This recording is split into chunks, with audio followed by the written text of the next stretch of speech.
É 2 de Pedro, capítulo 2, quando ele diz, portanto, verso 20, portanto, se depois de terem escapado das contaminações do mundo, mediante o conhecimento do Senhor e Salvador Jesus Cristo, se deixam enredar de novo e são vencidos, o seu último estado se tornou pior do que o primeiro. Está falando de um desviado. E diz, pois teria sido melhor que eles nunca tivessem conhecido o caminho da justiça, do que após conhecê-lo voltar atrás e se afastar do santo mandamento que lhes havia sido dado. Com eles aconteceu o que diz certo provérbio muito verdadeiro: o cão volta ao seu próprio vômito e a porca lavada volta a rolar na lama. Ajude nosso canal com seu like para essa mensagem chegar a mais pessoas e se inscreva. Fique à vontade para comentar ou pedir oração nos comentários. Se quiser nos ajudar, temos nossa loja com camisetas, canecas e bolsas no primeiro comentário e descrição do vídeo. Que Jesus multiplique na sua vida e te abençoe. Vamos à mensagem. Está falando de pessoas que não apenas tiveram conhecimento do caminho da justiça, né? Mas ele fala a respeito de pessoas que tiveram o conhecimento do Senhor e Salvador Jesus e voltaram atrás. Então é possível que alguém retroceda? É possível. Mas há inúmeras advertências com o propósito de nos levar a de forma alguma viver isso, a menos que haja uma escolha. Porque a falta da escolha correta, por meio da negligência, acaba sendo uma escolha. Então, eu quero trazer algumas advertências, que eu vou chamar aqui de advertências paulinas. Eu concentrei, em especial, as declarações do apóstolo Paulo. A primeira delas, em 2 Coríntios 11, 3 e 4, nos mostra um padrão. Ele diz, eu temo que, assim como a serpente com a sua astúcia enganou Eva, assim também a mente de vocês seja corrompida e se afaste da simplicidade e pureza devidas a Cristo. Pois, se vem alguém que prega outro Jesus, diferente daquele que nós pregamos, ou se vocês aceitam um espírito diferente daquele que já receberam, ou um evangelho diferente do que já aceitaram, vocês toleram isso muito bem. Ao confrontar o comportamento dos coríntios, Paulo mostra uma preocupação e diz, eu temo que assim como a serpente, o Apocalipse chama a antiga serpente de o diabo e Satanás, assim como o diabo enganou Eva, faça com vocês. Porque o que Paulo está dizendo é que o que o diabo segue é um padrão, desde o início da história da humanidade. Qual foi o padrão? Relativizar o que Deus falou. Ele pergunta, é verdade que Deus disse isso? Quando Eva diz, Deus falou isso, diz, não é bem assim. Então essa é a forma, porque se a revelação de Deus se constrói por meio da Escritura, qual seria o jogo mais óbvio e lógico da parte de Satanás? Relativizar o entendimento que temos da Escritura, ou seja, daquilo que Deus falou. Paulo diz, dessa forma, a simplicidade e a pureza devida a Cristo que vocês viveram inicialmente pode ser comprometido. E isso está relacionado aqui. Ele diz, se alguém vem e prega outro Jesus. Esse pregar outro Jesus não era alguém dizendo, não era o filho de José e Maria. É aqui, não, eles não estão falando de outra pessoa.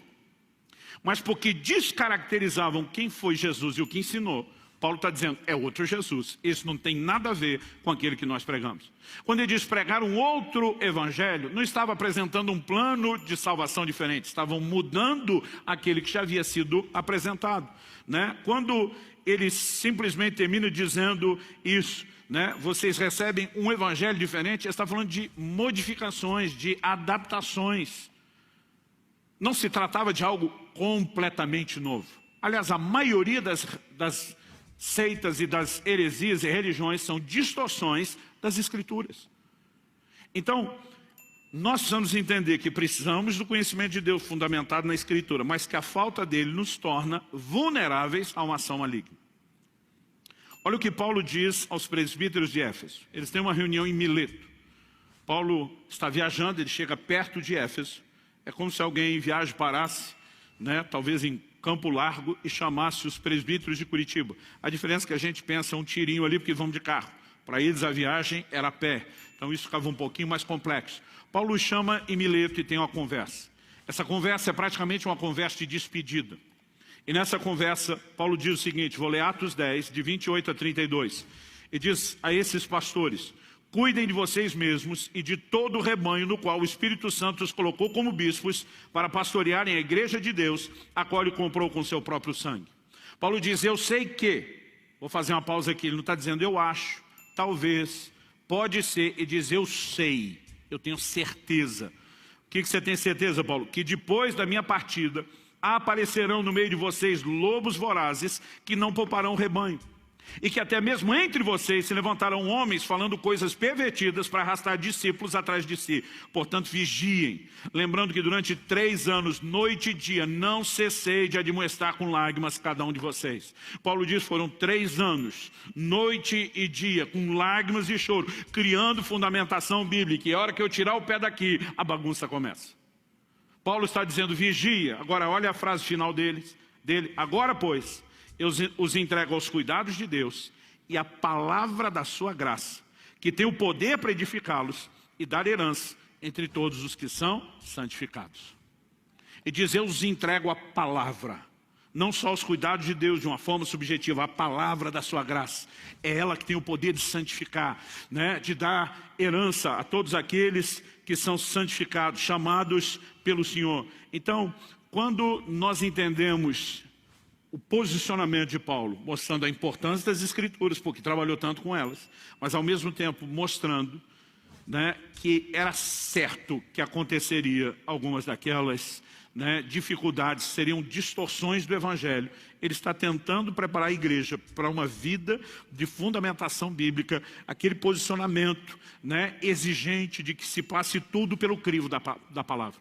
Quando o apóstolo Paulo prega na cidade de Bereia, a Bíblia diz que os judeus lá eram mais nobres que os de Tessalônica. Por quê?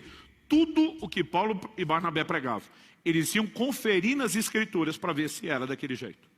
A Bíblia não chama eles de os caras mais chatos, a Bíblia não classifica no adjetivo a eles de os crica, a Bíblia os chama de os mais nobres, porque nunca examinar o que está sendo pregado pelo crivo da palavra é chatice desnecessária. Diante de Deus, aos olhos de Deus, isso é nobreza. Dá para entender a importância que o conhecimento bíblico tem. Mas vamos a outras advertências de Paulo. Agora, 1 Timóteo 4, 1 e 2. Ele diz, ora, o Espírito afirma expressamente que nos últimos tempos alguns apostatarão da fé, por obedecerem a espíritos enganadores, a ensinos de demônios, pela hipocrisia dos que falam mentiras e têm a consciência cauterizada. Quando a Bíblia diz por obedecer ensino de demônio, não está querendo dizer que o demônio apareceu para o crente e falou, a partir de agora, quero que você me obedeça em vez de a Deus.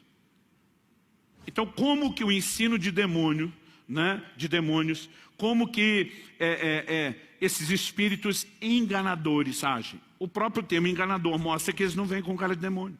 Eles se aproveitam dos que estão falando mentiras para disseminar o engano. E para o engano ser recebido como engano, ele vem com cara de verdade.